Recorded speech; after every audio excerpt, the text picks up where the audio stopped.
Welcome into the St. Louis Cardinals Daily Podcast. My name is Andrew Teuscher, and the Cardinals have finally done it. A off-season move to go along with the Sonny Gray move to start pairing together what is going to be the St. Louis Cardinals rotation. This weekend, Dustin May was signed to a one-year deal to become a St. Louis Cardinal and most likely our team's new ace.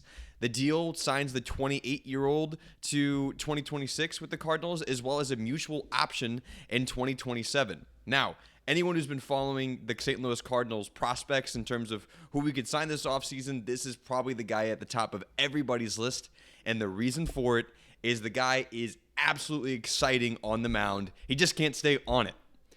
He came up with the Dodgers in 2019 and spent much of the seasons with them on the injury list to various things. One being Tommy John, which we never loved to see. That happened in 2021. And then he had additional forearm tightness and injuries that kept him on the shelf in 22 and 23. Not the entire times, but kept him not playing the full seasons there.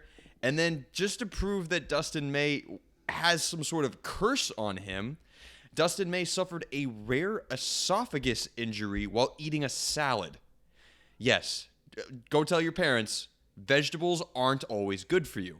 So Dustin May has found himself possibly one of the most unlucky people in the world due to all these injuries he's been suffering. He saw himself finally come back in 2025 after missing all of 2024 with the rare lettuce injury, and it was not good. Straight up terrible in 2025, an ERA near 5. But prior to that, including that in his sample size, he has a career 3.86 ERA in 71 games, including 57 starts. Dude is absolutely a starter. Maybe he could be moved to the bullpen because he throws in the upper 90s with a sinker that moves every which direction and a sweeper that has one of the highest spin rates in all of baseball. Cardinals fans are going to love this guy. He's a tall, standing redhead who's going to don the Redbird jersey. It's going to look like something straight out of Ireland. It's going to be fantastic. He brings great energy to the mound as well for the Cardinals. He seems like a great guy all in all. So hopefully he brings something great and special to the St. Louis Cardinals staff. He's 28 years old, so he's not a truly upper season veteran, a guy like Sonny Gray, who you'd imagine putting an arm around a young guy and helping us bring up the youth pitching movement that we have right now.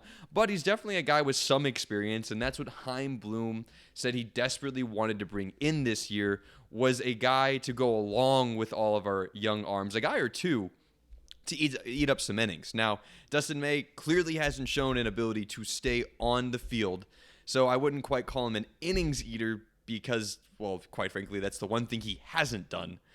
We're hoping that he's going to be somebody who we can bring in, and he has phenomenal stuff. This isn't one of those guys who's a project of, we got to teach him command. We have to teach him how to throw another pitch or what have you. This is a dude who's had bona fide success, who said he didn't feel normal until around November with his arm finally. And so the Cardinals are going to bring him in, and he should have a phenomenal season, at least a pretty good season.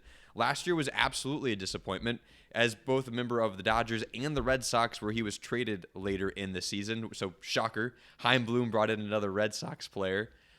But he's a guy who could be great for us this year, and at the very least, if he's not amazing, and not a guy we want to bring along to the rest of the rebuild, we can end up transitioning him to the bullpen if we need him there, or more than likely trade him at the trade deadline. This is what rebuilding teams do. We've talked about this in previous podcasts. Cardinals and teams like the Cardinals who are going to rebuild are going to bring in guys on one-year deals because there's no such thing as a bad one-year deal. It can't hurt you in the future. You're just in that 1 year where you're not spending a ton of payroll. You see if the guy does well, and if he meshes well with your coaching staff and has a great season and the fan base loves him, then you sign the guy to an extension. And more than likely when that doesn't happen, because most guys who are really good who do get extensions don't sign many one-year deals, will probably be traded at the deadline for prospects. I mean, this is spending money to get prospects. This is a thing that many other teams, the Pirates are famous for it at this point, signing guys to one-year deals so they can buy more prospects.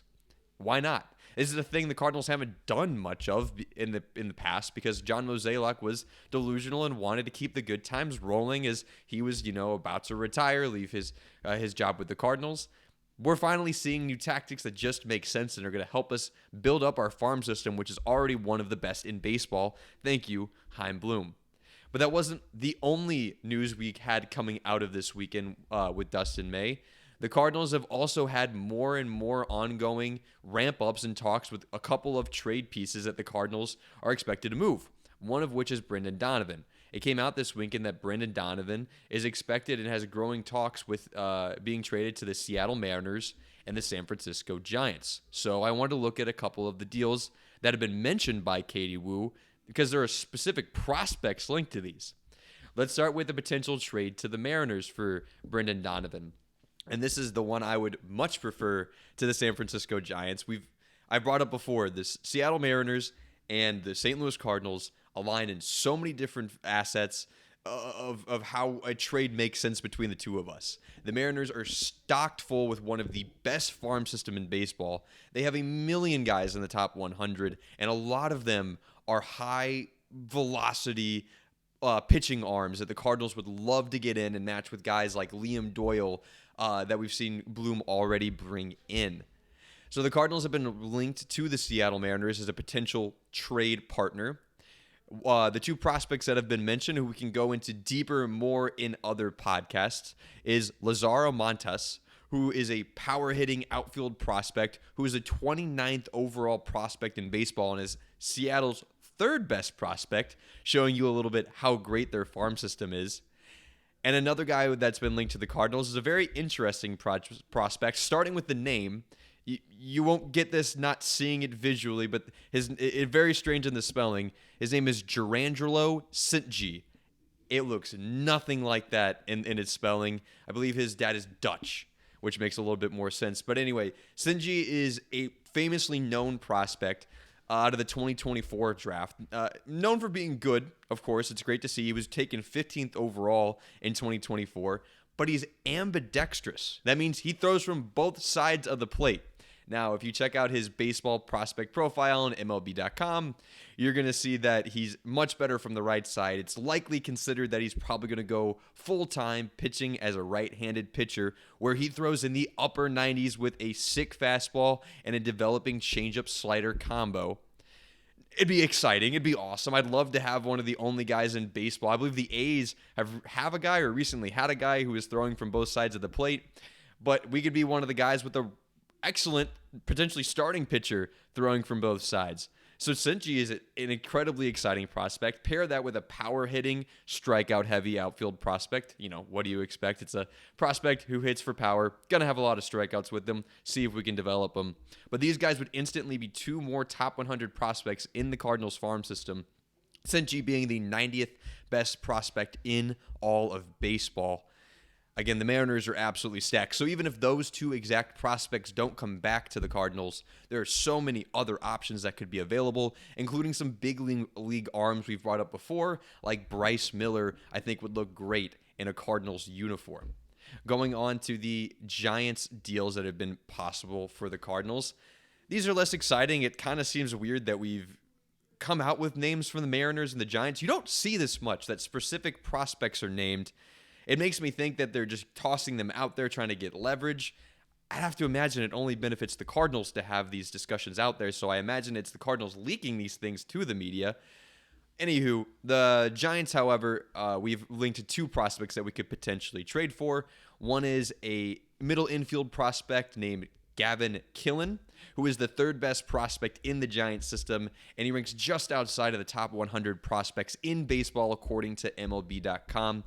He was the 13th overall pick in last year's draft, so clearly he's still a higher level prospect. He's just not quite in the top 100, which, you know, once you get out of the top 50 or so, a lot of those prospects kind of jumble together, so it's not a huge deal that he's not in the top 100. Clearly, pedigree being the 13th overall pick. Guy playing middle infield, so it makes you scratch your head a little bit for the Cardinals. We kind of have a logjam at middle infield right now. Obviously, moving Donovan will help clear some of that up, but hey, talent, and maybe you end up flipping him later. Another guy connected to the Cardinals from the Giants to this deal is Carson Wissenhunt. He's a left-handed pitcher who pitched up in the major leagues for just 23 innings last year, but previously spent most of the last couple of seasons in the minor leagues. MLB.com's player profile says he has one of the best changeups in all of baseball, not just the minor leagues. And so hopefully that's something the Cardinals could bring in, develop, and use as, he's not a flamethrower, but hey, lefties, especially a changeup from the left side, can be absolutely devastating. More things developing out of this weekend for the Cardinals include a possible trade destination for Wilson Contreras. Shocker, the St. Louis Cardinals are in talks with the Boston Red Sox as a potential landing spot for Wilson Contreras. This makes a lot of sense for both teams and for a lot of reasons. Of course, we know the Chaim Bloom connection from the St. Louis Cardinals previously being in with the Boston Red Sox. We already saw Sonny Gray go over, which makes you scratch your head a little bit about why didn't a deal get done, a kind of a package thing.